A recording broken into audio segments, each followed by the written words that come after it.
by UPMMC and UPMC. Okay, so without further ado, begin na tayo. Pasensya, pinili natin yung time slot na to kasi alam natin nasabay ito sa akale. And ayun. So here are some reminders to maximize your experience in today's review.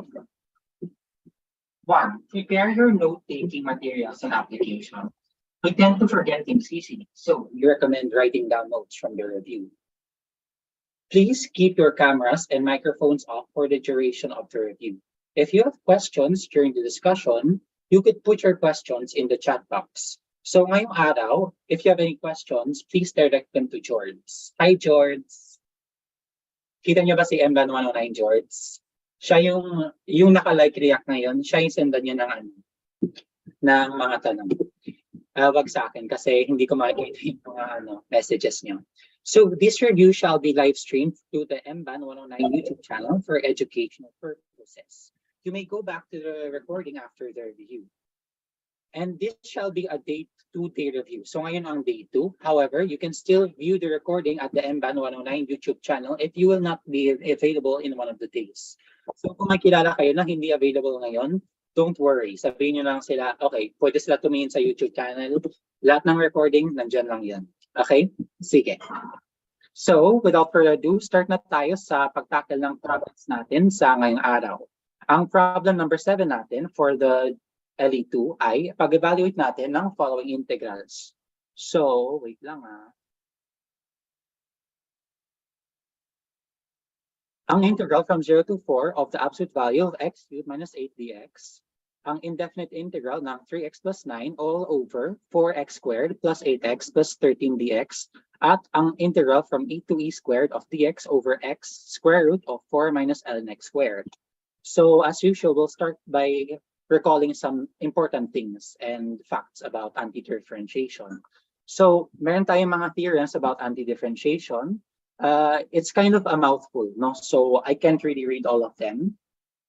We can remove constants from, kung may constant tayo na nasa loob ng integral sign, pwede natin siyang tanggalin. Yan yung sinasabi ng 3. Yung sinasabi ng 4 ay ang integral ng sum ay sum ng integral. Ang integral ng difference ay difference ng integral. Itong 5 ang power rule. Ito yung kabaliktaran ng power rule ng derivatives. Tapos, meron pa tayong U substitution. So if there's anything you remember about differentiation, it has to be this one. Ito yung pinaka-useful talaga sa pag-integrate. So if u equal to g of x is a differentiable function whose range is an interval I, and f is continuous on I, then ang integral of f of g of x times g prime of x of dx ay equal sa integral ng f of u du. So yes, we'll always be using a u sub. Expect talaga natin na lagi natin siya magagamit. So here are some more antiderivatives. Meron tayong antiderivatives that yield the logarithmic and exponential functions. And meron din tayong antiderivatives that yield inverse trigonometric functions. So kita mo sila dito. Ito yung e to the u, di ba yung derivative ng e to the u ay e to the u. So ang integral niya ay e to the u din. Plus c, syempre. Plus ito, meron tayong antiderivatives of inverse trig functions. Yung tip ko lang sa slide na to. If there's any integral na kailangan mo talaga maalala sa inverse trig functions, ito yon. Itong number 2. Itong inverse tan, yung derivative niya ay du over a squared plus u squared. In my opinion, siya yung pinaka-important na antiderivative. If isa lang yung kaya nyo i-memorize, ito yon. Pero mas maganda kung i-memorize nyo lahat. Di ba? And we also have some antiderivatives of hyperbolic functions. They aren't as important, but it's still better na kung kaya nyo silang i-memorize, go for it. Try nyo. Tapos, ano pa? Meron pa tayong reminder. So when solving integrals yielding logarithmic, exponential, inverse trigonometric functions, it is essential to recognize the form of the integrand and deduce accordingly. Together with an efficient selection of a suitable u, this speeds up the process of integration. Okay? So ang last ata na slide natin ay ang meron pa tayong reminder pala. Ang second fundamental theorem of calculus. If a function f is continuous on a closed interval AB, and big F is the antiderivative of f on the interval AB, then ang integral from a to b of f of x dx ay equal sa big F of b minus f big F of a. So, ang integral na yan yung area under the curve, di ba? Ang pag-take ng area ng integral ay ang reverse process ng differentiation. Integration is the reverse of differentiation, no? So, and here are some properties of the definite integral naman. So, ito, medyo mouthful ulit to, pero I think yung mga ito medyo madaling memorize. Ang integral from a to b ay ang negative ng integral from b to a. Ang integral ng a to a ay 0 lagi. You can remove constants always, and you can, ito same lang din, integral ng sum ay sum ng integral. And ang integral from a to b ay equal sa integral from a to c, saka yung integral from c to b. And it doesn't matter what order a, b, and c are in. No? Okay. So, medyo ang daming nangyari, no? Sige, so start na tayo sa pag-solve mismo ng integral. Ito na yung fun part natin. So, mag-evaluate tayo ng following integral. Ang integral from 0 to 4 of absolute value of x cubed minus 8 dx. So, ang function natin na absolute value, iba yung paka-define niya, depende kung positive o negative si x, di ba? So, nasolve meron tayong x cubed minus 8 sa loob ng absolute value. So, tignan natin kung tuwing non-negative yung x cubed minus 8. So, x cubed minus 8 is greater than or equal to 0 whenever x cubed is greater than or equal to 8. And this happens whenever x ay greater than or equal to 2. So that we have this identity. Nandyan to that's how we get this thing, no? So, iba yung behavior niya kung x ay less than 2 o kung yung x ay greater than or equal to 2. So, ang next step natin ay we shall proceed by splitting apart the integral from, meron tayong from 0 to 4, di ba? So, yung gagawin natin ay from 0 to 2, saka yung 2 to 4. Tapos, because ang integral ng absolute value ng some function ay mahirap kunin. Pero pag split natin, maging madali na siya. Di ba? So, that's why we split it apart. So, from here on out, it's just a simple application of the power rule, no? So, ang antiderivative ng 8 minus x squared ay 8x minus x to the 4 over 4. Tapos, ilagay natin yung values ng x ay equal to 2 at ang x ay equal to 0. So, ano to? Anong ganap dito? Ang 8 times 2 minus 2 to the 4 over 4 ay equal sa, anong 8 times 2? 16. Minus, anong 2 to the 4? 16 over 4. 4 ata yun. So, maging 12 siya. So, itong object na nandito ay equal sa 12. Meanwhile, ang itong object na nandito, puro 0 na sa mga numerator niya, no? So, medyo, hopefully, medyo clear sa atin na ito ay automatically naging equal to 0. So, ang unang integral natin ay maging equal sa 12. Okay. Tapos, on the other hand, kunin naman natin yung integral of x squared minus 8. So, same lang siya. Actually, this is just the negative version of this, no? This is just this times minus 1. So, ito, yung integral niya ay ang negative version ng ito. So, dito, meron tayong x to the 4 over 4 minus 8x. So, paano naman natin i-evaluate ito? Itong 4 to the 4 over 4 minus 8 times 4. Itong 4 to the 4, pwede tayo mag-cancel ng isang factor 4 sa taas, taking 4 dito. So, magiging 4 to the 3 minus 8 times 4 ito. So, ano yung 4 to the 3? I believe it's 64, no? Ang 8 times 4 ay magiging 32. So, magiging 32 siya. So, this guy right here is equal sa 32. And this guy right here ay equal sa negative 12. Same yung derivation ng ito sa dito. Diba? Negative version lang sila sa ng isa't isa. So dito maging negative 12 naman. So when we take 32 minus negative 12, yung itong dalawang minus sign, magka-cancel sila and we have 44. Diba?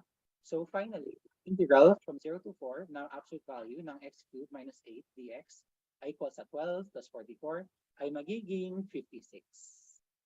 56. Okay, so ayan yung unang integral natin for today. Don't worry, we have plenty more.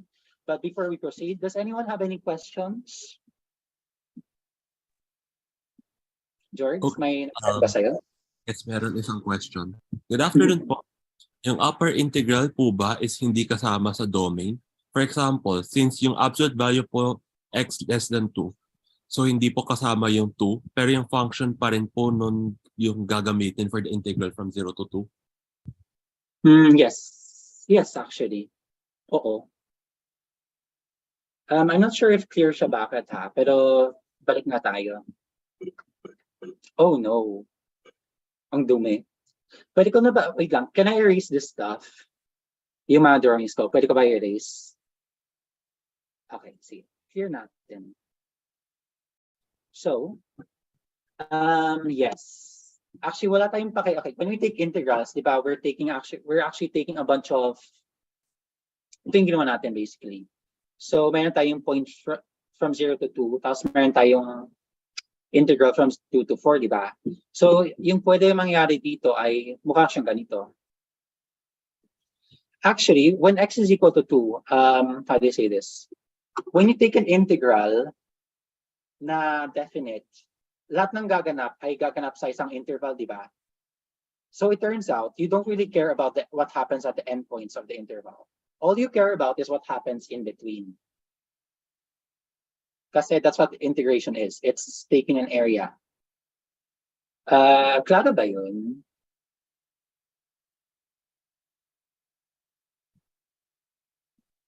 Okay daw, thank you. Okay daw. Sige. May tanong pa ba sila? I'll give siguro mga 20 seconds or so.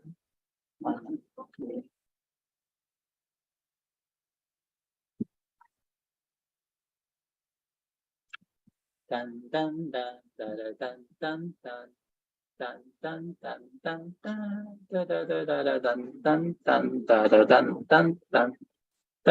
tan tan tan tan. Okay, so mukhang wala masyadong nag-send. Ano na lang. Thumbs up kayo kung okay na kayo sa problem na to. Shit.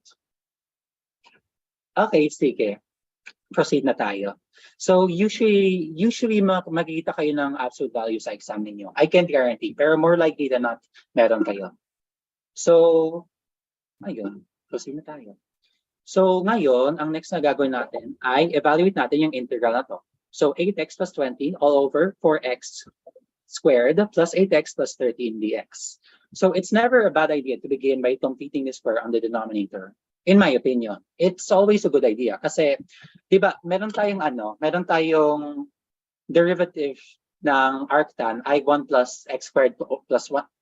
Sabi ko, ang derivative ng arctan of x, yung inverse tan of x, ay equal sa 1 over x squared plus 1, di ba? Or in general, may derivative tayo na mukhang ganito.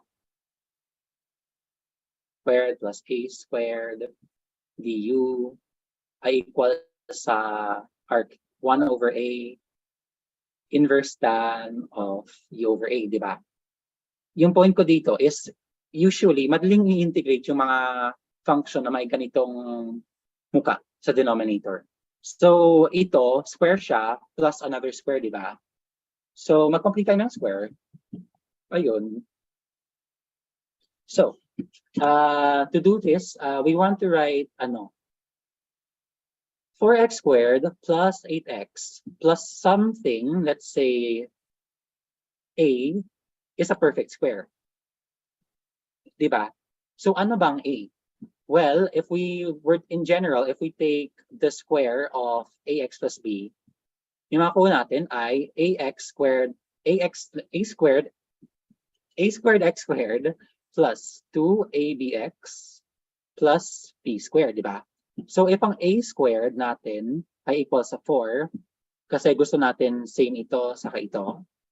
If ang a squared natin ay 4, edi ang a natin, gamit tayo ng 2. So gusto natin ang 2ab ay equal sa 8. So, ibig sabihin yan, 2 times 2b ay equal sa 8. So, cancel tayo, maging b ay equal sa 2. So, finally, ang b squared natin ay maging equal sa 4. So, we have na ang 4x squared plus 8x plus 4 ay perfect square. Perfect square yung nasa box ngayon. But we don't have 4x squared plus 8x plus 4. We have 4x squared plus 8x plus 13. So anong gagawin natin dito? Easy lang. Separate natin yung 13 into 4 and 9, like so.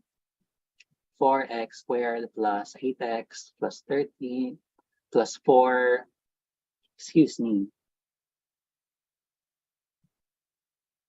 plus 4 plus 9.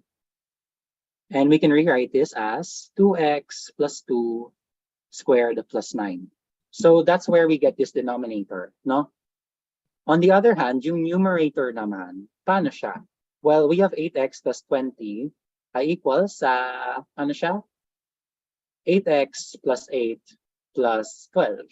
So, ibig sabihin yan, meron tayong 4 times 2x plus 2 plus 12. We're anticipating a U substitution, no? So, that's where this stuff comes from. Kaya tayo naglagay ng ganito sa numerator. Okay? So, dahil may 2x plus 2 tayo sa taas, may 2x plus 2, wait lang, erase ako. So, dahil may 2x plus 2 tayo sa taas, may 2x plus 2 tayo sa baba, we can use a U substitution. So, ang U natin ay 2x plus 2, ang du natin ay 2dx. So, ang gaganap dito ay meron tayong 4u plus 12 all over 2x, ay joke lang, all over, ano yan? U squared plus 9 times dx. Pero, ang dx natin ay equal sa d over 2, di ba? So, ang dx ay maging du over 2. So, ito ay maging equal sa 2u plus 6 over u squared plus 9. So, that's how we get from this point over here to this point. Diyan ang galing yung second line sa equation. So, clear ko lahat ng board muna. So, after that, ano siya? We know how to integrate this, ano? Kasi similar siya sa arctan na form. And we also know how to integrate this kasi, bakit? Pansin natin na anong kulay pwede gamitin. Ang integral ng, ang derivative ng, sorry, sabi ko. Ang, mental block ako, sorry. Ang derivative ng itong nasa baba ay equal sa itong naka-pink. Di ba? Ang derivative ng itong orange ay itong pink, di ba? So, kung dito, kung maglagay tayo ng t ay equal sa u squared plus 9, meron tayong dt ay equal sa, ano, equal siya sa 2u du. So, yan yung itong naka-pink. So, ang derivative ng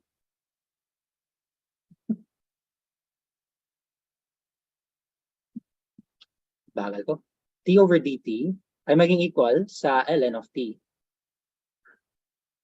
At maging equal to sa ln of u squared plus 9. Okay, so that's how we did the first integral. That's how we do itong naka-pink. Meanwhile, itong naka-black, ano, familiar siya, no? Kasi siya yung form ng arctan natin. Namely, ang integral ng 1 over u squared plus 9 du ay equal sa 1 over 3 inverse tangent of u over 3 du. Diba? So, i-multiply natin lahat by 6. And we will get na ito ay equal sa 2 inverse tangent of u over 3. So that's how we get from here to there, no? So itong naka-pink ay ito. Tapos itong naka-yellow ay ito. So finally, we plug in our x back kasi ayaw natin ng u sa sagot natin. Gusto natin x. And we get this. And, sorry, gusto ko pink dito. Pink dito, saka yellow nandito. And syempre, wag natin malimutan yung plus C. Okay, medyo magtuloy yung explanations ko sa problem na to, pero sana na-gets nyo. So, may tanong po ba sila? Okay, yung ibang questions, I'll be answering this na lang by the end of the session kasi general question siya. But there's a question here. Pakiulit po ng completing the square root of numerator. Okay, sige. Sige, lagay ko dito. So, meron tayong pangit ng kulay. Meron tayong 4x squared plus 8x plus 13, di ba? Okay. So, what we're going to do here is we're going to write 4x squared plus 8x plus some constant number a. Pwede siya maging 10 or 11. Basta, lagay tayo ng real number na a. Tapos, i-minus natin yung a. Tapos, add tayo ng 13. So, we add a and then we subtract a. And it doesn't really make any difference. Ano? I'm trying to explain this in a different way kesa sa ang ginawa ko kanina. So, we want, ang gusto natin dito, ay na ang 4x squared plus 8x plus a ay magiging perfect square. At perfect square siya ng some number, say, I don't know, some Sorry, Will. ax plus b. Yes? Ano pala? Numerator daw, hindi sa denominator. Pero I think yung tinutukoy mo is not really completing the square, but rather parang iniba lang yung form in terms of 2x. Yes. Okay. Sige. Sorry. I got confused. Ako rin eh. Sorry din. Okay. Sige. So, meron tayong 8x plus 20. So, we're anticipating for this u substitution, di ba? Gusto natin u ay equal to 2x plus 2 para maayos yung numerator. So, kailangan mag-adjust si numerator. So, paano natin ito masulat? We want to write this as, paano nga ba? Some constant a times 2x plus 2 plus some other constant b. Okay? Para we can put it in the au plus b form, yung sa taas. So, yung gagawin natin dito, meron tayong 2ax plus 2a plus b. Diba? So, we have ang 2a natin, kailangan equal ito sa ito, diba? So, ang 2a natin ay magiging equal sa 8. And meron tayong 2a plus b, magiging equal siya sa 20. No? So, itong 2a is equal to 8. That implies na ang a natin ay dapat equal sa 4. No? So, itong 2a plus b equal to 20 becomes 8 plus b ay equal sa 20. Diba? Okay. So, if we subtract 8 from both sides, ang katumbas nito ay ang b ay equal sa 12. So, we have 8x plus 20 ay equal sa 4 times 2x plus 2 plus 12. So, that's why yan yung ginagawa natin sa numerator. Gusto natin maglagay ng 2x plus 2. Gets ba yun? Okay. Wala pa siyang reply. Pero actually, meron pang 2 questions. So, ayan, gets daw niya. Okay. Tanggalin ko yung mga sinulat ko. Ano yung tanong nila? Okay. So, good afternoon po. Ask ko po why hindi pwedeng i-cancel yung 2x plus 2 sa numerator and denominator. Okay. Wait lang. Is this what you mean? Kung sino naman po kayo? Ito dito ba? Sa itong line ba to? Yeah, most likely dyan. Okay, I'll assume na oo. So ito yung ganap. We can cancel kung mukha siyang ganito. Times, let's say, x, tapos 2x plus 2 times 2x plus 6. I'm creating an imaginary situation right now. Okay. So pwede tayo mag-cancel dito kasi sa numerator dito, meron tayong factor ng 2x plus 2. So, makancel natin ito. Sa denominator naman, meron din tayong factor ng 2x plus 2. So, pwede natin siya i-cancel and we're left with x times 2x plus 2 times 2x plus 6. Okay, bakit hindi natin yan magawa dito? Yan yung tanong ba?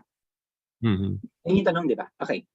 Itong 2x plus 2 sa taas, actually, hindi siya factor ng nasa taas. No? There's this stray constant term na 12. At itong nasa baba, meron ding stray na constant term na plus 9. So, yan yung dahilan na hindi mo siya makancel. Di ba? Kung wala sana yung 12 at kung wala sana yung 9, makancel mo siya. So, did that answer your question? Okay po ba yun? Yes daw. Thank you daw. Okay, sige. And one last question before we proceed. My last question. Can you repeat po ulit yung integration ng unang part, yung may 2u over u squared plus 9? 2u over u squared plus 9. Sige, bagalan natin. Pero ito yung last ha. Kasi ang dami ko pang need gawin. So, 2u over u squared plus 9, no? Okay. So, we know how to integrate a function that looks like this. T over dt, di ba? Yan yung marunong tayo. So, itong nasa baba, gusto natin i-take yung derivative niya. Gusto natin, yung t natin ay equal sa u squared plus 9. So, ang gagawin natin ngayon, let t, we're going to use a t substitution ngayon, be equal sa u squared plus 9. Diba? And aning dt natin, I believe magiging 2u siya, diba? du. Pero look, itong nandito, we have it on top. At itong nandito, we have it on the bottom. Meron tayong 2u du itong nasa taas. So, good yun, no? We can have dt all over t. Tapos, ang value nito, ang integral nito rather, ay equal sa ln of t plus c. Pero mamaya na yung plus c. So, anong gagawin natin? Ibalik ulit natin yung u squared plus 9 sa ating t. Magiging ln of u squared plus 9 plus c. So you might, siguro mention ko, bakit may parenthesis dito? Because u squared plus 9 is always positive. Pero di siya necessary. Ibang form lang siya. Klaro ba yung explanation ko dito? Yes, clear na raw. Okay, sige. Okay, move on na tayo. Yes. Last na yung sunod. Na sa problem 7. Wait. Ngayon, evaluate the following integral. Ang e to the 2 ng dx over x times square root of 4 minus ln x squared. So, we shall use a u substitution where we let v be equal to ln of x. At ang dv naman natin ay dx over x. No? Yan yung derivative ng ln of x. What happens to the bounds of the integral? Siyempre, pag nag-use substitution tayo, may mangyayari sa bounds ng integral. Pag nag-definite integral tayo, and definite integral to. So, when x ay equal sa a squared, ang v natin ay ln of v squared. So, magiging 2 yun, no? At kung ang x natin ay e, ang v natin ay magiging 1. So, meron tayong integral from e to the 2 ng dx over x times square root of 4 minus ln x squared. And ito yung gaganap. Ito yung substitution, no? Meron tayong, ano yan? Meron tayong dx over x. Naging ganito siya. Tapos, meron naman tayong, anong color naman? Pink. Itong naka-pink, naging ganito siya. So, paano i-derive ito? Actually, this is another common antiderivative ng inverse trig functions, no? Meron tayong identity na 1 over, ano siya? Ano nga siya? A squared minus u squared du ay maging equal sa 1 over u inverse sign ng 1 over a inverse sign ng U over A. Plus C, syempre. Pero hindi natin kailangan ng plus C dito. Bakit? Kasi definite integral to. So, that's how we get from this point to this point, no? And after this, it's just a simple substitution lang. Ang V natin, i-replace natin by 2 and 1. We get 1/2 of inverse sine of 1 minus 1/2 of inverse sine of 1/2. Okay, I'm feeling ko hindi maging super clear yung itong inverse sine natin, no? Okay, so if ang inverse sine, what is inverse sine ng 1? Let x be equal to inverse sine of 1. So, ang isabihin nun, ang sine of x ay equal sa 1. At ang x natin ay, nasan lang siya? Saan ulit siya? Sa fourth and first quadrant lang siya, di ba? So, bale, it's going to be in negative pi over 2 to pi over 2. Tama, di ba? Tama ba? Yes, tama yun. Kailan yung sine of x ay maging 1? Well, mangyayari lang yan when x ay equal sa pi over 2. When x ay equal sa 90 degrees, di ba? Okay. At ano naman yung inverse sine ng 1/2? This happens whenever sine of x ay equal sa 1/2. At ang sine of x ay ang sine of x ay equal sa 1/2 kapag ang x natin ay 30 degrees or pi over 6. So, nandyan lang galing ito. Medyo mabilis pala yung explanation ko, no? So, ask kung need nyo ng clarification dito. Sige. Pero ang 1/2 ng x squared, no, sorry, nasabi ko. So, meron tayong 1/2 of pi over 2 minus pi over 6, di ba? So, paano natin ito gawin? Meron tayong 1/2 of 3 pi over 6 minus pi over 6. Or, magiging ano siya? 1/2 of, 2 pi over 6. So, magiging ano siya? Pi over 6 siya. Mali ito. Oh no. I'm so sorry, guys. So, pi over 6 dapat to. Di ba? Tama ba? Tama ba, George, Rowie? Okay, pi over 6 to. Mali yung nilagay sa dimmer. Pero ayun, may tanong ba kayo sa problem na to? Sa antiderivative na to? Yes.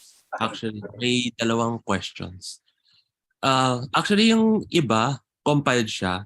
Yung property po sa arc sine, meron po ba talaga dapat pong 1 over a na i-multiply? Tapos, I think the antiderivative of du over square root of a squared minus u squared is equal to arc sine u over a plus c lang po. What did you say again? Ang derivative ng square root of a squared minus u squared equals arc sine u over a plus c. Wait, sorry. Ang bilis mo magsalita. Ano sabi mo? Ang derivative ng 1 over 1 over square root of a squared minus u squared. Yung integration daw niyan is arc sine u over a plus c lang daw. arc sine u over ano? U over a. U over a. Oh no. Tama ba? Okay. Oops. Baka tama ka nga. Oo nga, baka tama ka nga. So, mali to. Lahat. Ano lang gagawin? So, ito na lang, no? Wait lang. Ay, hindi. I'll reconfirm this na lang muna. So, please, I'll announce this by the end of the meet. Sige. If ever mali nga kami, try natin i-explain ulit. If may time kami. Okay? Sorry So, dapat ang antiderivative ng 1 over a squared minus u squared ay arc sine of u over 2. Okay. Understood. Pero may tanong pa ba sila bukod doon? Or parang wala na?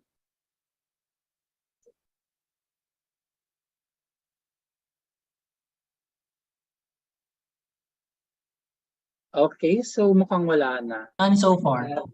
None so far. Okay, so mukhang medyo mali yung nalagay namin dito. We're so sorry. Proceed muna tayo. Tapos correct na lang natin sa ending ng ano. So, ito. Problem 8 naman. Problem 8 na tayo, guys. So, we're given a bunch of integrals. Medyo mouthful. So, hindi ko ulit sasabihin. Find ang integral ng 2 to 9 ng PT plus QT plus RT dt, assuming that P, Q, and R are continuous and differentiable everywhere. So, ito yung mga given natin, no? Madali itong problem, guys. Arithmetic ML lang siya. So, anong properties natin ng definite integral? Meron tayong integral from A to B ng, hindi. Ito, na-flash natin to kanina. So, refresh lang natin ang utak nyo. Ayun. So, proceed na tayo. Ano hindi natin gawin? Well, syempre, need natin split itong 2 to 9 ng PT, QT, RT. I-split natin into a lot of integrals. Madali kunin yung mga ito, no? Ngayon, paano natin kunin yung integral ng P of T? Well, ano siya?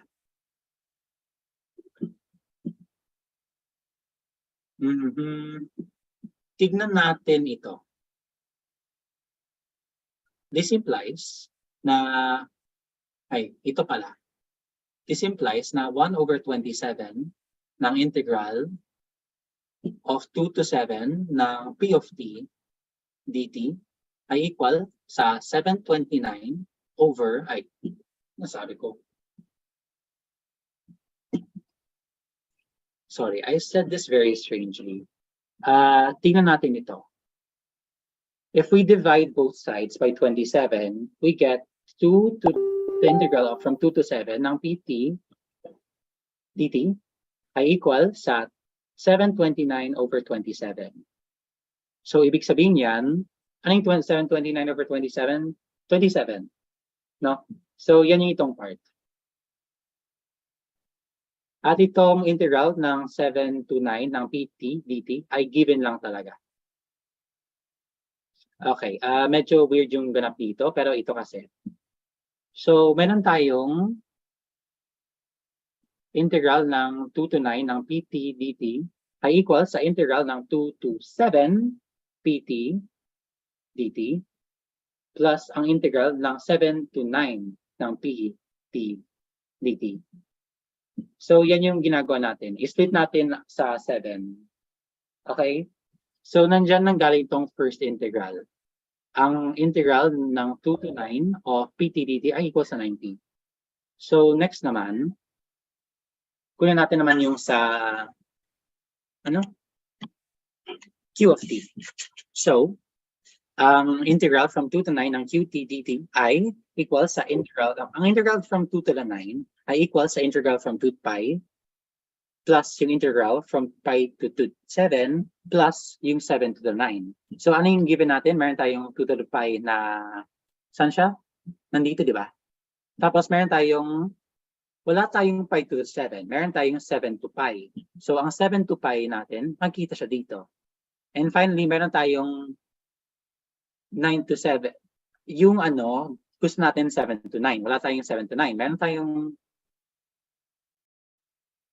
9 to 7 na nandito. Tapos may factor siya ng 2. So we need to factor out 1/2 nandito. No? Okay. And ito ay equal sa pi, ayon sa given. Ang ito naman ay equal sa 7 pi, ayon sa given. At ang ito naman ay equal sa negative 1/2 times 8. At equal ata ito sa negative 6 pi minus 4. No? And finally, we have this guy right here ay equal sa negative 6 pi minus 4. There's no need to do anything fancy sa QP. Given na agad siya. Given na ba siya? R to the T dapat ito, guys. Saan ba?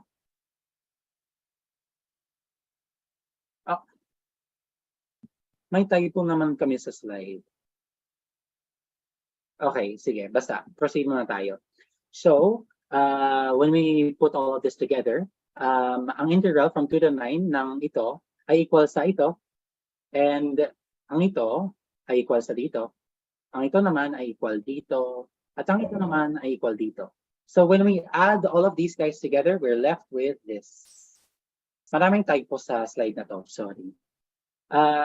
This is an example of problem na you need to have good understanding, pero I don't think the manipulations are that bad, no? Like, okay siya in terms of yung arithmetic. May tanong ba kayo dito, guys?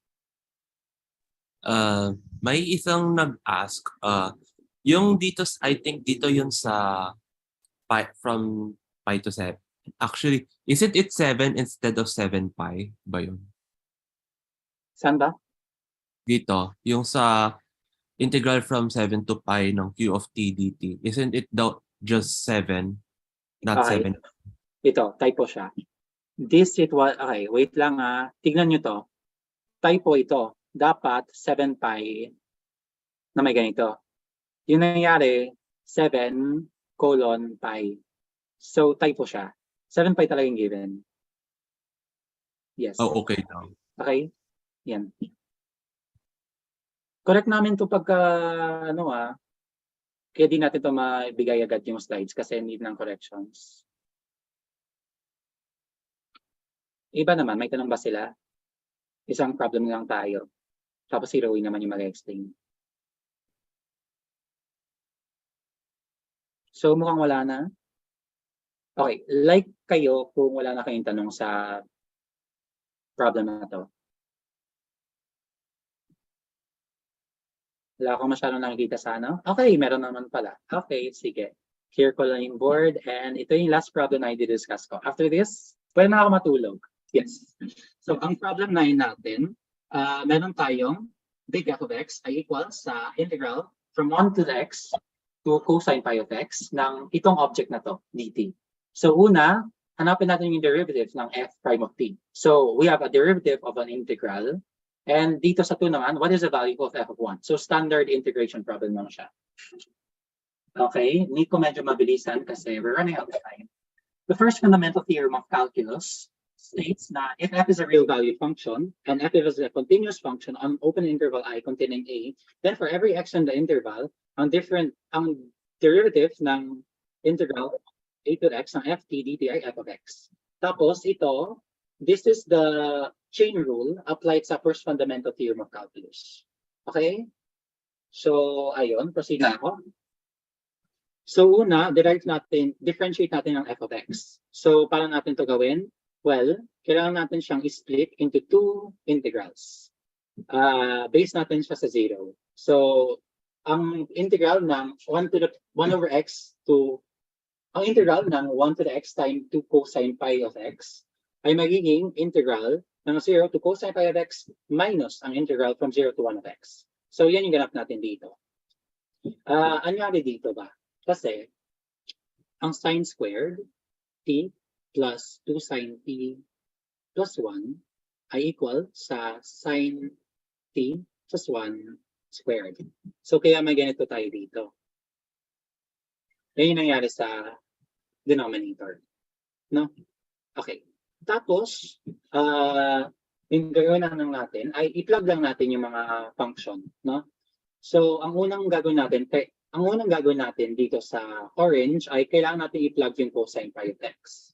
So, meron tayong anong derivative, hindi. Una, kung plug natin yung cosine pi of x dito sa t, meron tayong ganito. Dito ang cosine t over sine t plus 1 squared. Diba? Yan yung ganap natin dito. Pero we're not done kasi need pa tayo mag-multiply sa derivative ng cosine pi of x. What is the derivative of cosine pi of x? Magiging negative pi times sine pi of x. So that's what causes this guy to exist. No? Okay. On the other hand, we have another problem na nandito.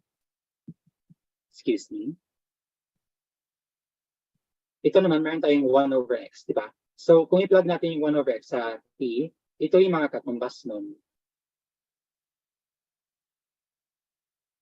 Pero, ano yung derivative ng 1 over x? Ang derivative ng 1 over x ay magiging minus 1 over x squared. Diba? Basta x, 1 over x ay equals x minus 1. At yung derivative niya ay negative x to negative 2. 1 over x squared. Diba? Okay, so finally, after rearranging some terms, ito yung maging katumbas nun. Nag-rearrange lang tayo dito. I should probably mention na clear ko lahat. I think that this is an okay answer lang. You don't need to simplify from this part to the... Itong red, okay na siya. Hindi niya kailangan yung kagayahin yung nakabox. No? Okay. May tanong ba kayo sa problem na to? Sa akin wala. Walang... Sa'yo wala. Baka naiya sila sa'yo. We'll give it 30.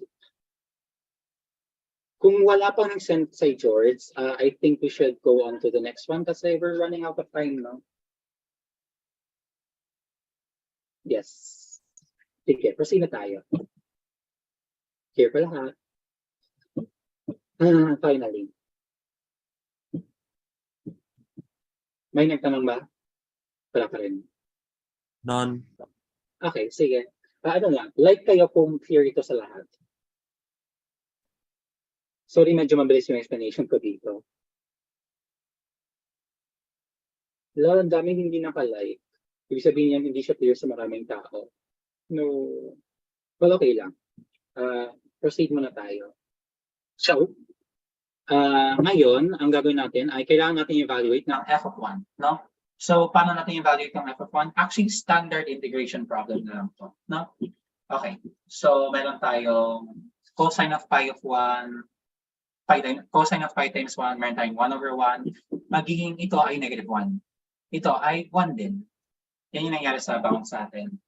So, para natin ito i-differentiate, simple. So, let u be equal to sine of t plus 1. Ang du natin na magiging cosine t dt. Tapos, nakikita mo yan dito. Ang cosine t dt ay magiging du. Tapos, meron tayong sine t plus 1 squared. Magiging u squared yan. And ito ay magiging negative 1 over u. Bakit walang plus c dito? Kasi we're taking a definite integral. Kaya hindi tayo kailangan maglagay ng plus c. Okay? Sana klaro yun. Kailangan natin maglagay ng plus c if we're taking an indefinite integral. Dito, kita mo, meron tayong mga bounds dito. So, hindi necessary mag-add ng plus c. We're just taking any antiderivative. No. Okay. So, erase natin dito. And yung maging katumbas nun ay may mali dito. Ay, hindi. Walang mali. Magiging negative 1 over sine t plus 1. No? Okay. So, punta tayo sa next slide. We have this thing. Hindi ka na ng plus c dito. Hindi ko alam bakit may nilagay ng plus c. So, may ito tayo.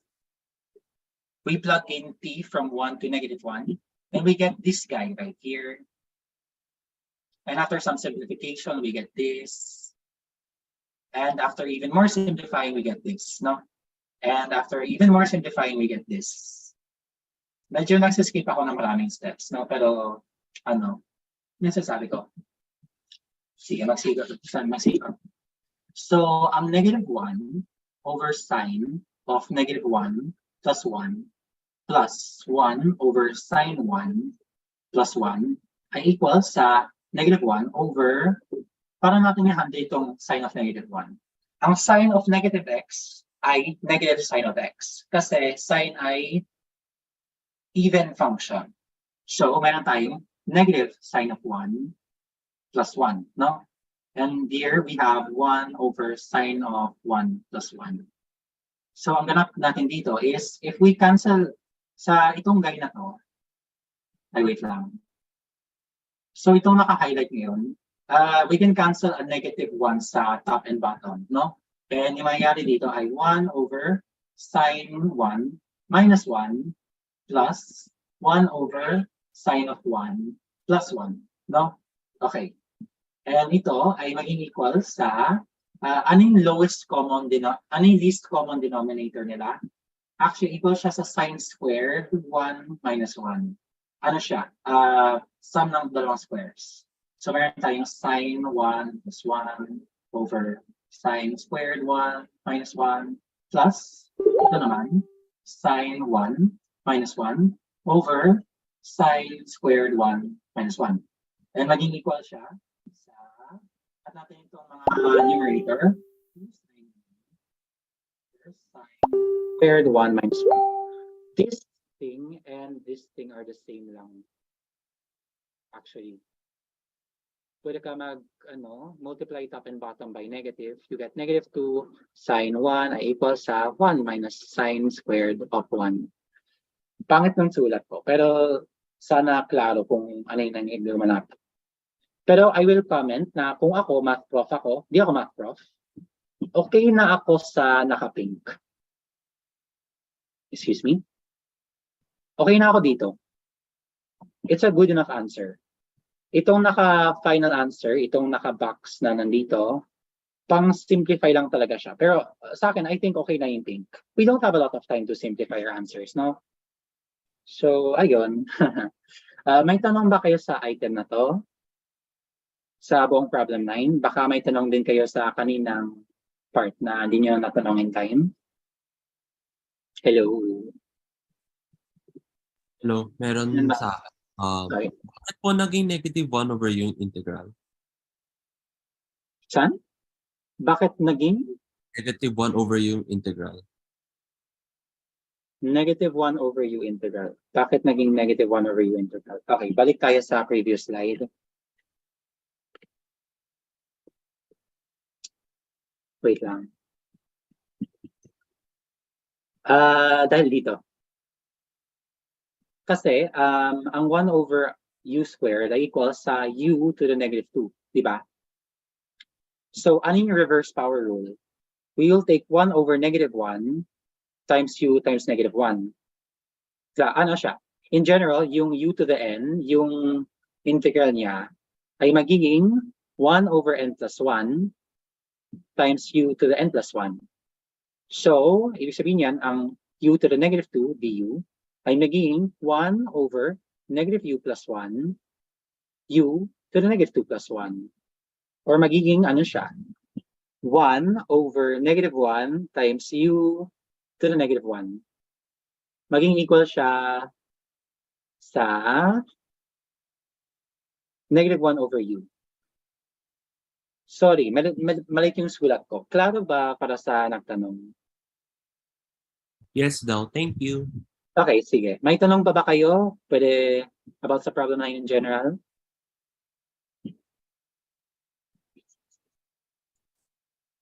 Sa part ko wala naman. Sa part mo wala? Okay, baka okay. Ay, So, ito, sige, sorry. sige. Is there a way po of getting the answer without substituting back the value of u? Pag-isipan ko I think meron. Wait lang. Pag-isipan ko. Without substituting back u. So, bale, adjust natin yung integrand. Ganon. Okay, I believe yes. Something will happen, no?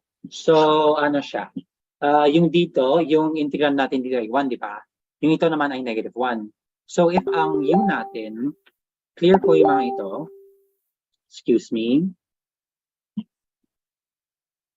Lagay tayo ng negative 1 dito at 1 dito. So, yung mangyayari dito, if t is equal to 1, edi ang u natin ay magiging sine negative 1 plus 1. And dito sa baba, meron tayong sine ng 1 plus 1. Di ba? Of 1 over u squared du. So yes, you can. I believe similar lang yung results. I don't think makaroon ka ng massive speed advantage dito compared sa ginawa natin sa Beamer though. I would, if we had more time, gusto kong i-try. Kaso medyo wala na, 5 p.m. na. Pero klaro ba para sa mga nagtanong? Klaro ba daw? Okay daw. Okay daw. Sige, sige. So, clear ko? Ayan. So, yan yung last problem na i-discuss ko for the day. After this, we'll take, how long of a break shall we take after this? Louis, nandito ka ba? Hello?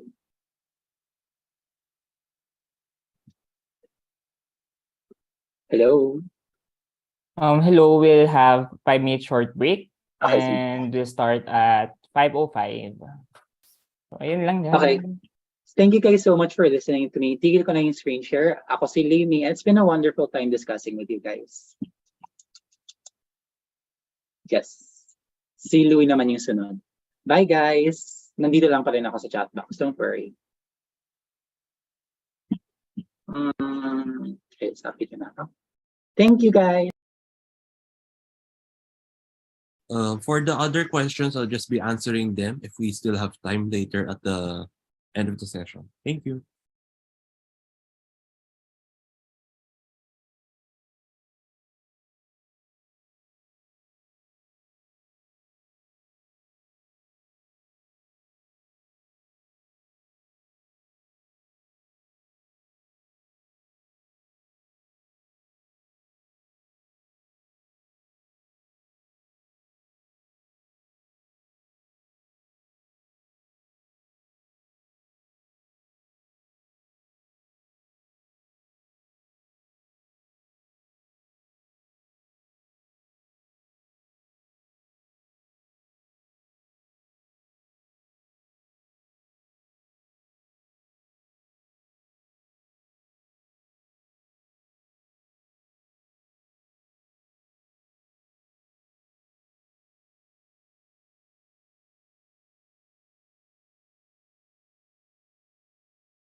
So, hello everyone. I am Louis and I'll be discussing the last 3 problems of the Mathematics 21 LE2 review for today.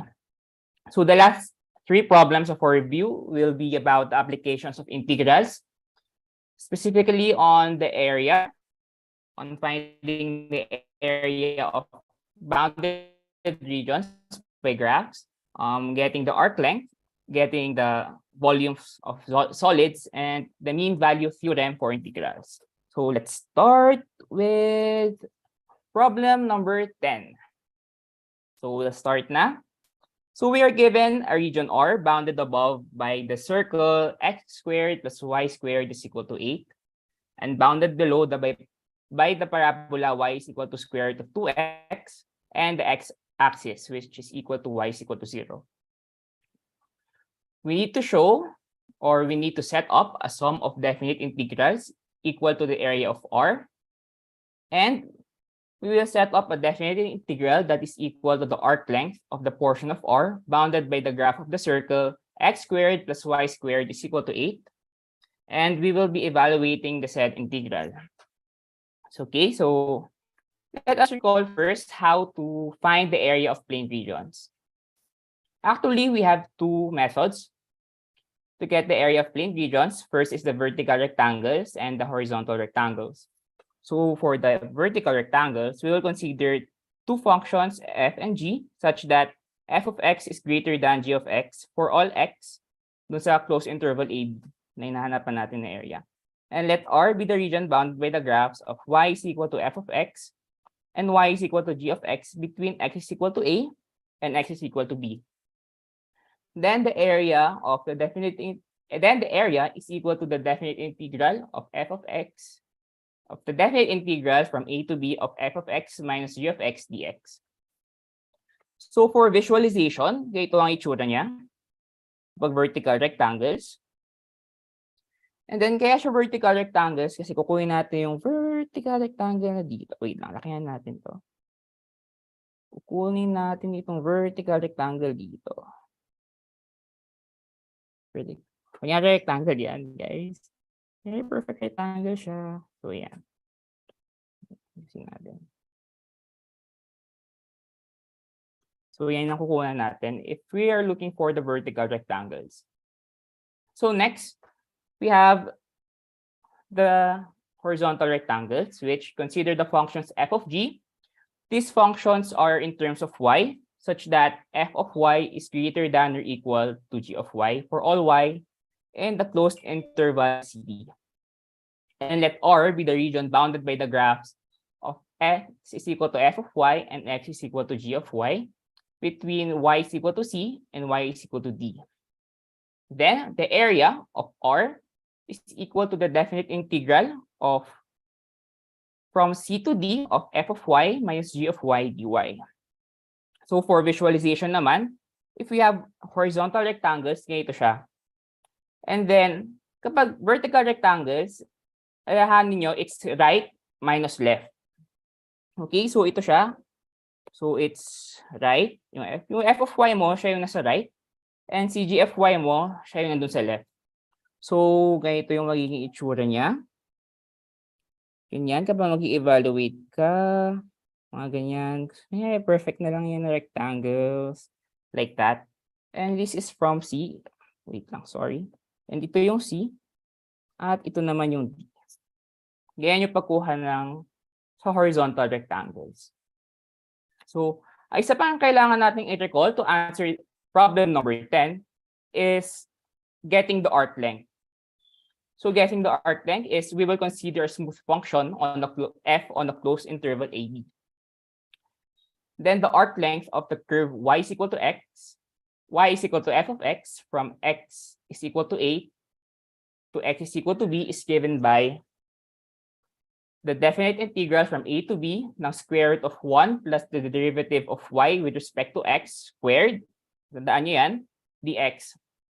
Same din yung same sa y, pero kapag pataas naman, gagamitin mo is derivative ng x with respect to y. So, ganyan ang gagawin. So, ganyan. Halos same lang yung dalawang yan. Same lang yung dalawang yan. Lalahanin nyo, it's plus lagi. Kailangan nyo tandaan yan kasi wala nang ibang method. Okay, so for the arc length and area.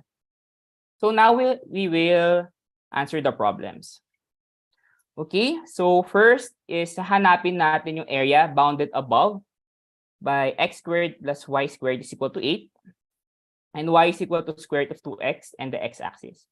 So, mula kanina, ito yung region R. And then, wait lang, sorry. First natin gagawin is ang gusto kong gamitin is vertical rectangles. Vertical rectangles gagawin ko because I think it's easier for this specific problem. However, tingin ko, pwede naman siya masagutan using horizontal rectangles. So, ito ang gagawin. First, kapag vertical rectangles, lahat ng functions, we will write it in terms of y, in terms of x. So, parang ito, we will solve for y. So, makukuha natin is y is equal to square root of 8 minus x squared. Tapos, yung dalawa is, naka-ano naman na sila, naka in terms of y na, ganun. So, yun na ang hanapin natin. So, balik tayo doon sa region R. Ito si R. Yan. So, remember, gagamit tayo ng vertical rectangles. Pag gagamit tayo ng vertical rectangles, ganyan siya. Right? Kasi vertical rectangles. Ganyan. So, tignan nyo, hanggang x is equal to 0, from negative 2 square root of 2 until x is equal to 0, bounded above ng circle, which is y is equal to square root of 8 minus x squared, and bounded below by y is equal to 0. Okay, so yun yung isa doon, hanggang 0 yun. And after ng 0, bounded above naman yung region by the same y, ito pa rin, and bounded below naman siya ng parabola, which is y is equal to square root of 2x. So dito naman sa square root of 2x, ang rectangles mo naman ay ganito. Ganyan. So, from negative 2 square root of 2 to 0, gawin natin siyang R1. And from 0 to 2, gawin natin siyang R2. And then makikita nyo na yung area ng R is equal to the area of R1 to R2. So ano ba yung area ni R1? Area ni R1 is, gagamitin natin yung theorem kanina, which is yung definite integral from A to B ng f of x minus g of x dx. So ano yung f of x mo? Ito, kasi siya yung sa taas. Ano yung g of x mo? Ito. So, makukuha natin for R1 is ito. Which is, itong nasa una minus ito. So, sa R2 naman tayo.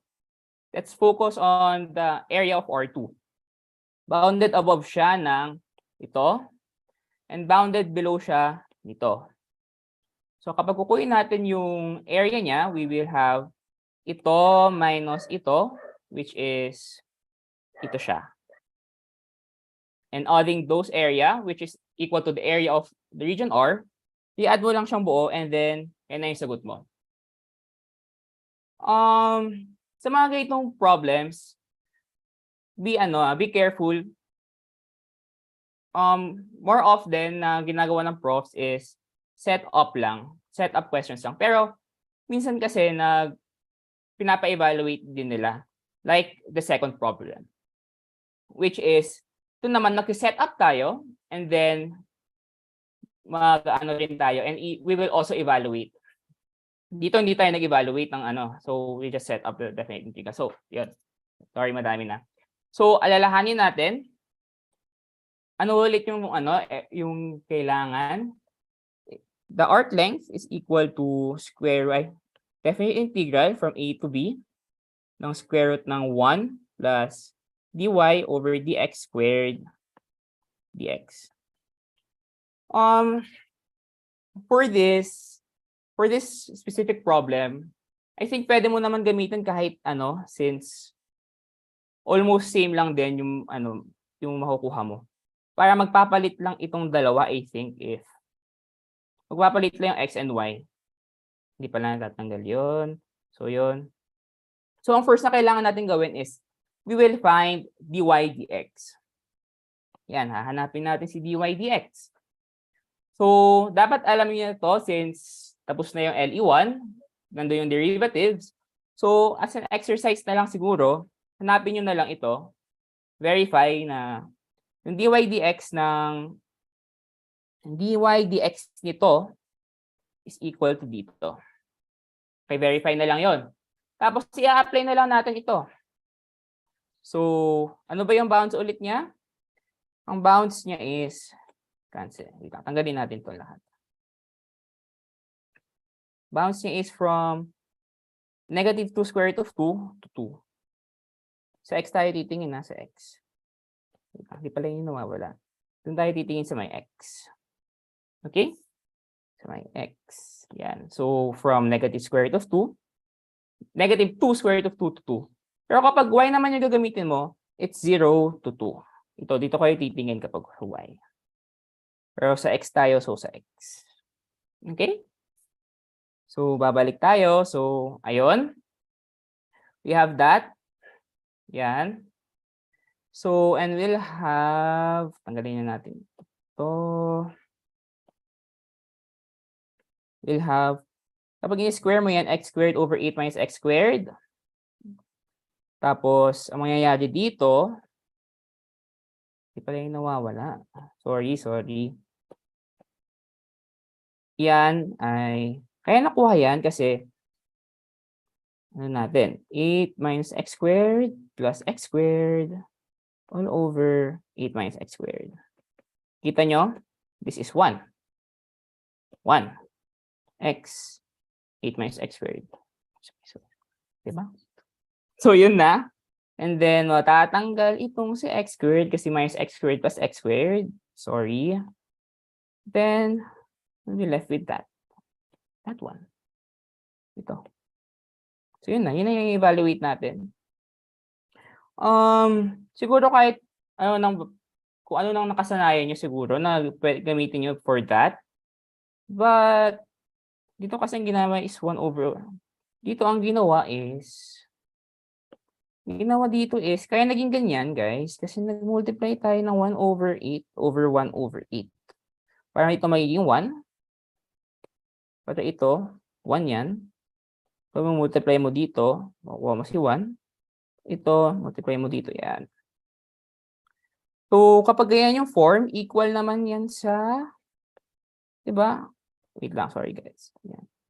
Equal naman yan sa 1 over square root of 1 minus x squared over 8. As an exercise na lang, verify nyo na ang antiderivative nito ay ito. I-verify na lang and then kapag evaluate nyo, makuha nyo is ito. So, yun lang. Yun nun. I can't further na. Pero ganyan lang yan, guys. So, dali lang yan. Do you have any questions on that part? Okay. Meron isa. So, y equals square root of 8 minus x squared. Ang kino-consider, ang original equation po is x squared plus y squared equals 8. Di ba y equals positive, negative yun? Tapos, nitake lang po ang position, ang positive square root of 8 minus x squared since nasa upper half ng circle yung graph. Tama po ba? Kaya yung sa tingin kong pag-unawa? Yes, actually. Good observation. So, kaya kinuha natin doon sa, kasi, di ba buong circle siya? Buong circle.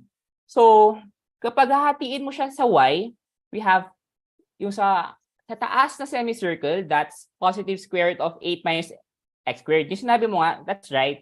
And sa baba is negative square root of 8 minus x squared. So, since yung sa problem natin, yung nandito, ito, wait lang, I'm so sorry. So, ito, that's the positive part. Kasi, obvious naman, yung positive part. So, tama ka doon sa pag-unawa mong yun. So, kapag may gayon kayong nakita, kunyari baliktad naman to. Paano ba to i-rotate? Try natin yun. Rotate 180 degrees. Kunyari ganyan. Yan, ni-rotate ko lang. Kapag ganyan naman, ang kukunin na natin is yung negative na kasi nasa baba na siya. Okay? Okay ba? Nasagot ba? Rotate ulit natin. Okay daw. Thank you. Okay. Thank you rin sa pagtanong. Meron din, yung Sige isa, lang ko lang. yung itong isang question, I'll answer this na lang mamaya since ano to for since medyo related to sa previous na problems. So next Okay. dito, given rin po ba yung graph ng function sa test? Yeah, most likely binibigay naman nila yung graph kasi ang hirap naman 'di ba kapag parang 2 hours lang yung exam or 3 hours tapos mag-graph ka pa.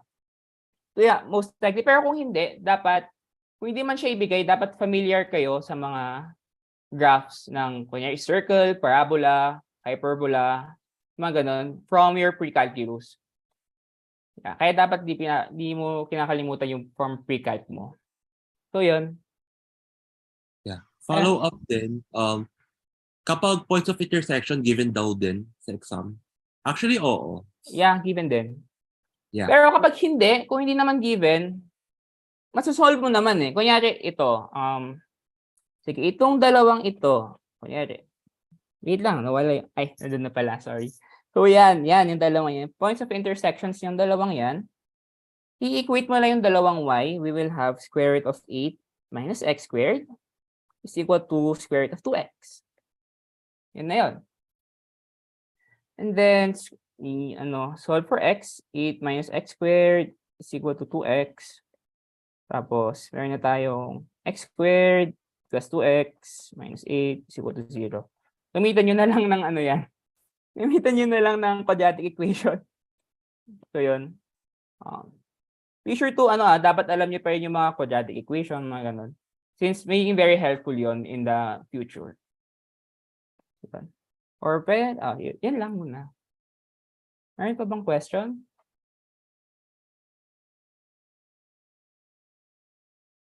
Wala na. At this problem, wala na. Okay, so proceed na tayo dun sa next problem, which is we will get the volume. Volume to eh. Yun na ba? Next pa. Yan. So problem 11, we will set up. Yan. Parang galit na galit yung gumawa nito. Naka-caps yung do not evaluate eh. Set up, do not evaluate the integral for the volume of the solid created by, isang by lang yan. Isang by lang yan. By rotating the area bounded by y is equal to x cubed minus 6x squared plus 11x minus 6 and y is equal to 3x minus 6 on the line y is equal to 6. So, dito, ang gagamitin natin, diba? Wait lang, mamaya na lang. So, recall, sa pagkuha ng volume ng pag-rotate is we will be using disk and washers. Kapag nag-rotate tayo, this method involves constructing a disk perpendicular to the axis of revolution. Tapos, let R0 and Ri be the inner and outer radii. Wait lang. So, yung itong RO, yan yung outer radii. And then yung Ri, yan yung inner radii. Dapat nauna yung outer. And dW be the thickness of the disk. Let the closed interval AB be the interval in X or Y covered by the region height by the region. That's the height of the disk. Tapos V, tapos the volume is equal to the definite integral from A to B ng pi times the outer radii squared, radius squared minus inner radius squared dW. So, ito yung gagamitin natin for the problem. Pero may isa pang method na ating discuss sa inyo, which is the volume slicing. So, we will consider the cross-section A of a solid. If A is perpendicular to the x-axis, then the volume is equal to the definite integral from A to B ng AX dx, where AB is the interval of the x-axis covered by the base of the solid. If A is perpendicular to the y-axis, then V is equal to the definite integral from C to D ng AY dx, where the closed interval CD is the interval in the y-axis covered by the base of the solid. So yan yun. Yan yung isa. Pero may remark ito eh. Remark siya. Wait lang. Ay pumunta doon. Ito yung remark. If A is perpendicular to the x-axis, ang gagamitin natin is yung vertical rectangles. Yung vertical rectangles yung galing sa kanina.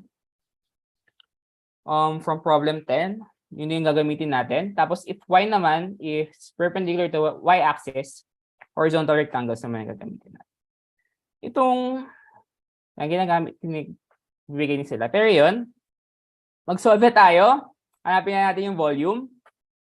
Kapag ganitong problems, I think binibigay din naman nila yung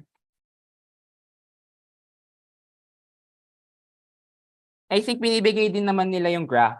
And then, ito yung graph nung hinihingi sa atin. Yan. So, we have 3 intersection points. Given din yan, pero kung hindi given, gawin nyo na lang, i-equate nyo lang ito. Equate nyo lang din yan. Yun lang. Para makuha. Actually, madali lang ito eh. Pero, sige. Next na tayo. So, yan na sinabi na kanina. The area has 3 points of intersection. And then, meron tayong 2 radii. Yung isa is ito. And yung isa is ito. So, yan. So, yung isa is 6 minus 3x minus 6, which is ito yan. Ito yung isang radii. Yan. And then, yung isa is or 2, which is equal to 6 minus x cubed minus 6x squared plus 11x minus 6, which is ito yan. Kikita nyo pa lang dito sa graph na we have 2 cases. Yung isa is mas malaki yung radii na ito. Wait lang, ano ba yung unahin natin? Unahin na lang natin ito na case. Malaki yung radii na ito kaysa sa radii na ito. Obvious naman yun. Tapos, yung case 2, mas malaki yung radii na ito. Malaki naman yan kaysa dito. Yung second case. So, we'll have, yan. 1, 4, 0 to 2. Ito yung isa na part, and then ito yung isang part. Isa lang natin to. So, for the first part, yung 0 to 2 nga, kita naman natin dito na mas malaki si R1 kaysa kay R2. Diba? So, we'll have V1, which is ito yung volume nung solid na generated by this area, itong area to. Yan yun. So, we'll have the definite integral from 0 to 2 ng pi times R1 squared minus R2 squared dx. Tapos, alam natin yung R1 squared is ito from kanina. And ito naman yung doon sa R2. So, yan.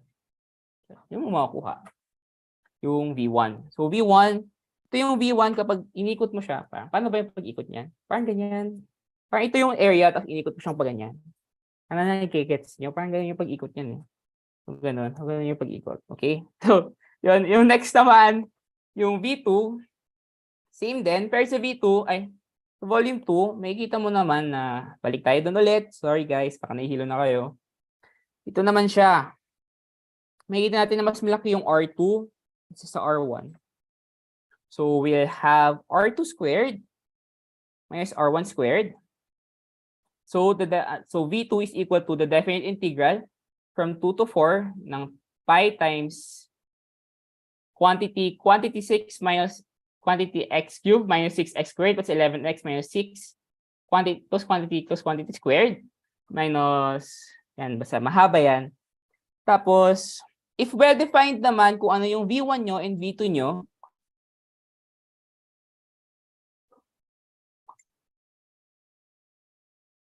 if well-defined naman yung V1 nyo and V2, pwede yun na lang isulat sa exam na the volume of the solid is simply V1 plus V2.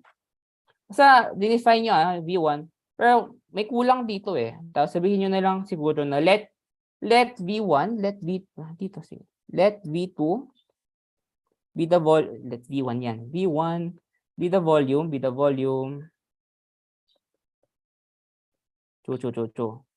Kapag ito nga yung generated. Kasi V2 naman is yon. Para masabi na V1 is equal to V1 plus V2. So, yun na. Yun na, guys. Kahit yun na isulat yung buong yan. Kasi mahaba. Kain oras yan. So, may questions ba? Medyo mabilis ako dun eh. Hello? Kung wala ata eh. George, may questions pa? Okay, wala naman actually. Yun.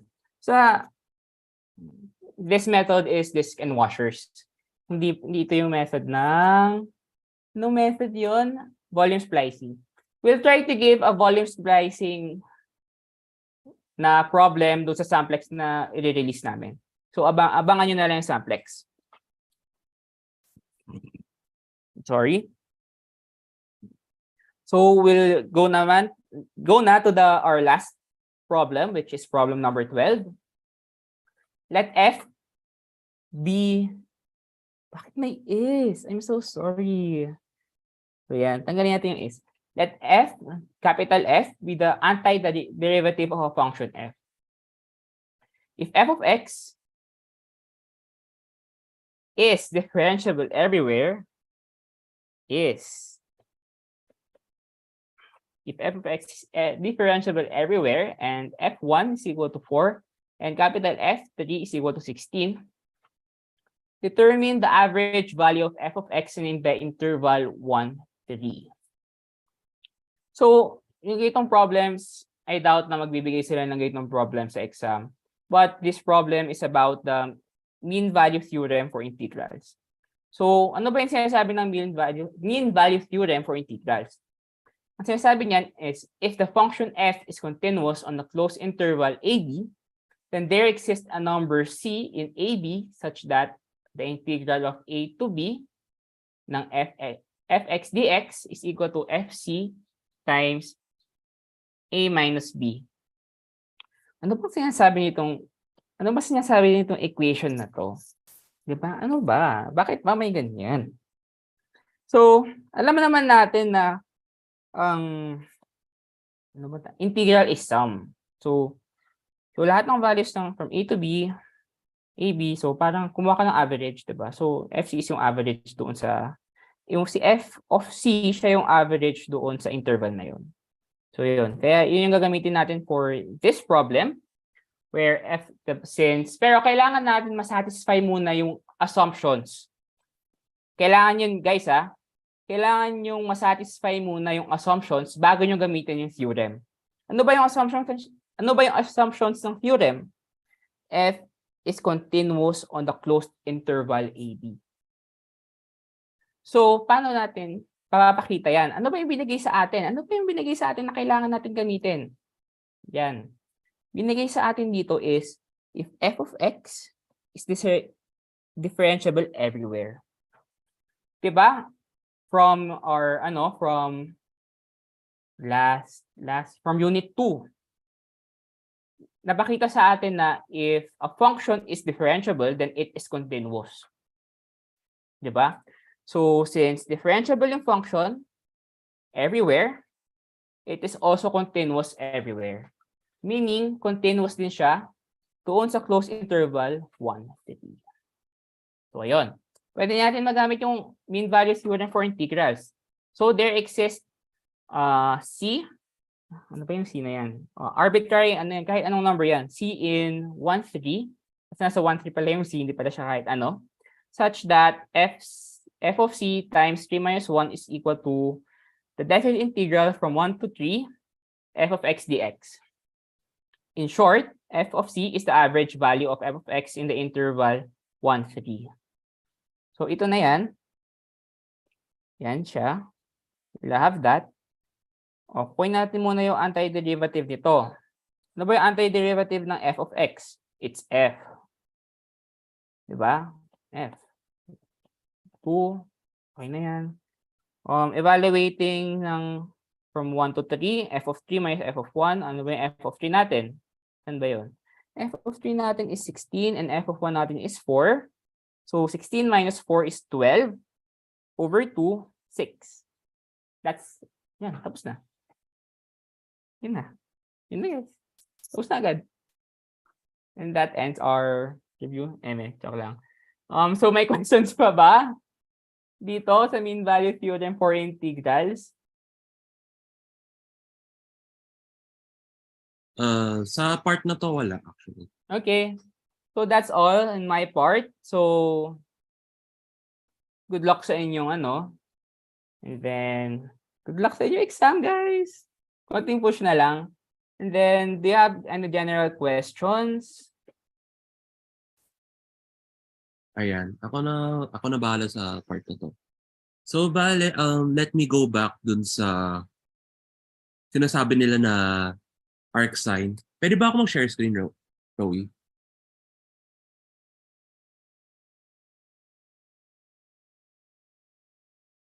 Okay. Sige. So let me share my screen lang.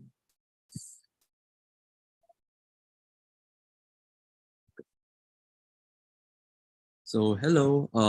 I heard this is a question regarding dito sa ating saan na ba yun? This is a question about itong arc sign kineme. So wait lang. Saan na bang? Anong problem ulit nun? Problem 7. Siya yung panghuling problem. Ito, yung panghuli. Okay. So sige. Here. Next slide. Next slide. Ito. Yes, yan. Okay. So dito, actually, yeah, I came to verify lang na tama yung ginagawa nyo. So bale, I wanted to emphasize lang on how do we prove this dito sa part na to. So I'll just go, I'll just go here sa last part. Ayan. So let me try to emphasize this. Meron tayong integral of 1 over square root of a squared minus x squared then dx. So bale, like what I said before nung tip is that hindi dapat minamemorize basta-basta yung mga formulas. You really need to know how to derive it. And in this case, tama kayo, yan yung nakalagay sa lecture, pero I wanted to emphasize on paano i-derive yung formula na to. Kasi if you forget this one simple trick, madadamay lahat ng solutions, no? So it's a good skill na marunong kayo mag-derive ng mga problems. So bale, what I would do is I would just isolate a squared dito. So equal lang siya sa integral ng 1 over square root of a squared. Tapos ang mangyayari dyan, magiging 1 minus quantity x over a squared na siya.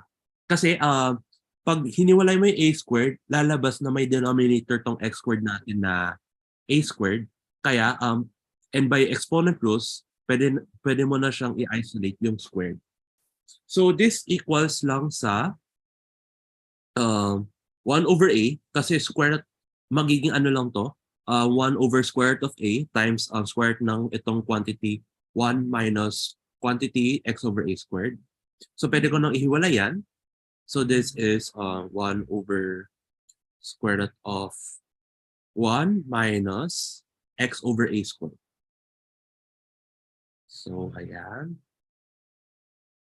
Then take note na do not forget dx kasi ano yan, you're integrating. It won't make sense kung wala kayong i-integrate na ganito. So ngayon, what we're gonna do is mag-u sub tayo. So let u equals itong x squared over a.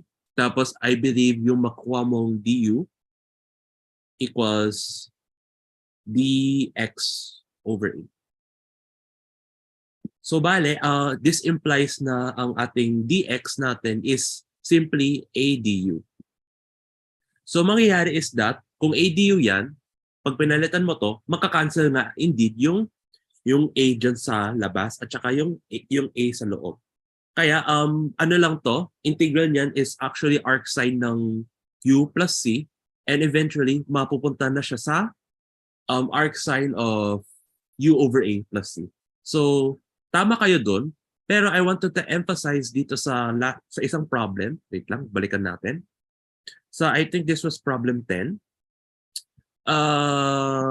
Hindi tama na ganun yung formula kasi wait lang. Problem 10 pala, sorry.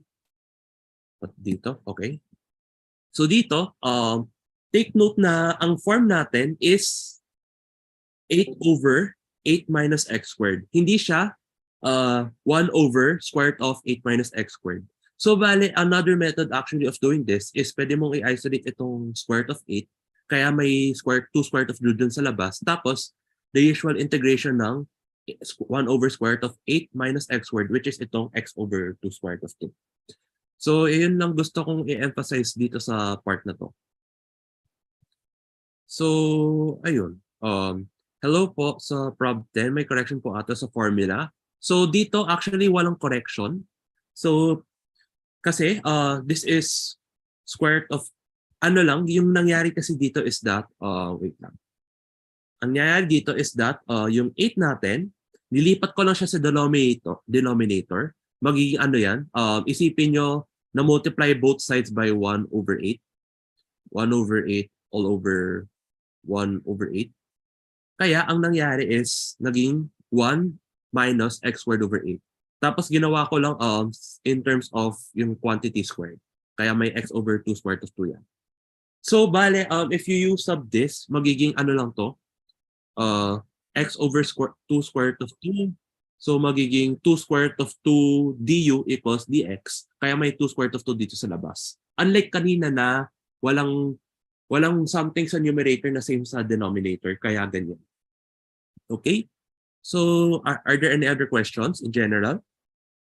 Or may gusto ba kayo i-emphasize sa slides? I'll give you until, let's say, mga 5:50. We still have more time. So, if may questions pa kayo, please ask.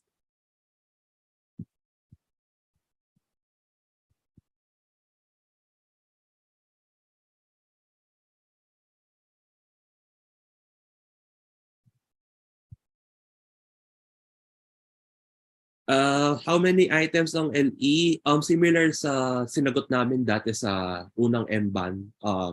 We cannot really determine. Usually it's 6 to 8 tapos may subparts pa siya. So, ayan, expect mo. Expect the same amount of items sa second LE nyo. Sabi ko, expect the same amount of items sa first saka sa second LE nyo. Yes.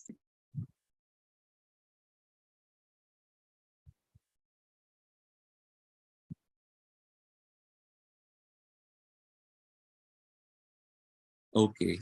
Paano po ulit naging 2 square root of 2 sa tabi ng sine 1? I got cut po. Sige. One method again is pwede mo nang i-isolate itong square root of 8 na nasa taas. So, assuming na wala na to, magiging, kunwari ano yan, 1 yan. So, malalabas yung square root of 8, yung 2 square root of 2.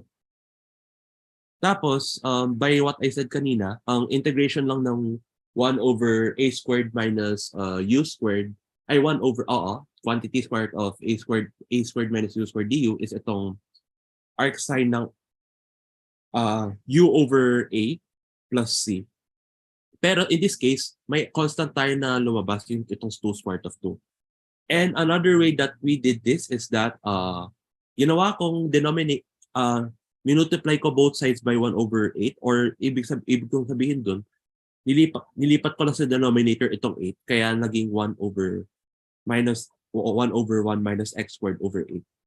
So, bale, ginawa ko lang in terms of squared. So, syempre squared nito is 2 squared of 2. So, x over 2 squared of 2 quantity squared. Tapos, kapag ni-u-sub ko siya, mangyayari is that u equals itong x over 2 squared of 2. Tapos, ang du natin is equal to dx over 2 squared of 2, which implies na ang dx natin is just equal to du 2 squared of 2. Kaya may lumabas na u to, tapos ito magiging 2 squared of 2 du, tapos i-isolate sa labas ito, tapos do the usual u sub, which is arc sine of u, tapos arc sine na siya ng x over 2 squared of 2. Kaya lumabas itong 2 squared of 2. So baka mamaya, pagdating sa exam, bigla kayong malito, yung gagamitin nyo pala is ito is equal lang yung walang constant, tapos yung ito palang 1 over ito is yung may constant pala, like yung kanina. So does that answer your question? Okay. Sige. Okay. So other questions? You can ask. You can ask na yun.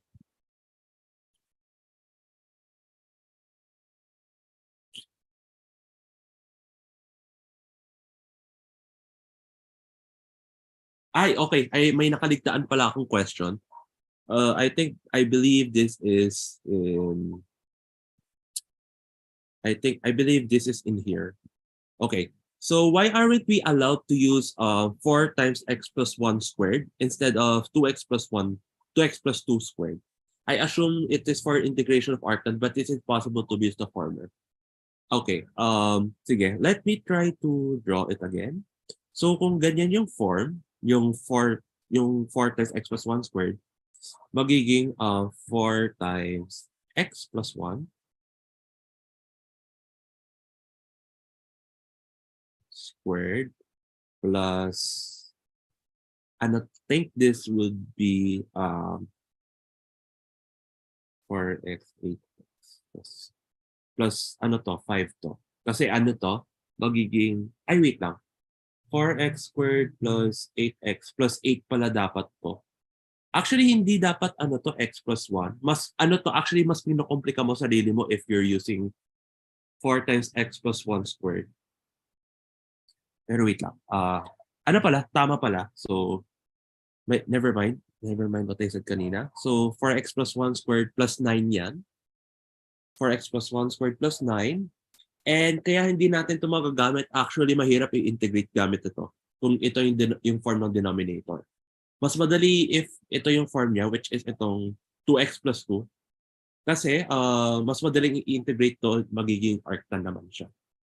So, pag ito naman ginamit mo, pwede naman siguro, pero mas makukomplika lang ang buhay mo. Especially, take note na meron tayong 8x plus 20 dito sa numerator. If wala yan, it would be easy. If wala tong numerator, it would be easy. Pero since may ganito tayo, mas madali kasi i-integrate pag ito gagamitin natin. Itong 4 times 2x plus 2.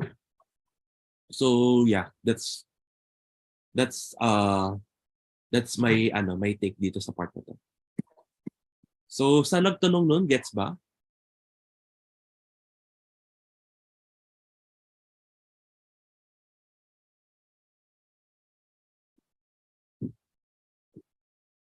Okay. Hello po. Saan nyo po isi-send yung samplex tsaka copy ng slides? In the next few days, abangan nyo po siya sa MBAN page.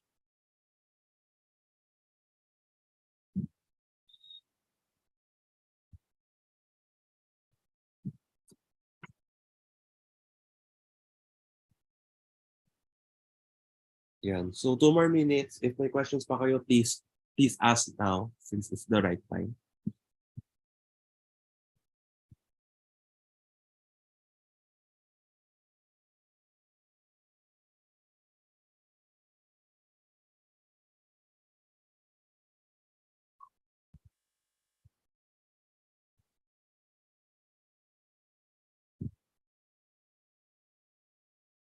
Isang minuto na lang, tapos photo ops tayo, then final messages naman. Just heads up lang sa mga MBAN takers. Yung tips ko for LE2 is the same lang nung tips ko sa no LE1. So I believe may sinendang drive for the slides ng day 2 ng LE1. So you can check there yung tips. And same lang yung tips na maibibigay namin for LE2. Especially yung sa derive, kung feeling nyo hindi nyo kaya talagang, parang like nakalimutan nyo yung formula, it's better talaga to derive the formula itself. Yeah, like, wait lang. If you can right now, at hindi kayo ganun ka-confident sa memorize, if you can do this right now, try deriving all those formulas on the spot. Like, intindihan mo kung bakit totoo yung arctan of U over A. Intindihan nyo kung bakit totoo yung arcsine of U over A. Ganun. Okay. So may humabol tayo na question.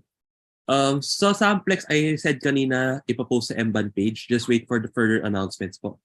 Then ito yung last question for today. Paano po mag-cope up sa bagsak na score?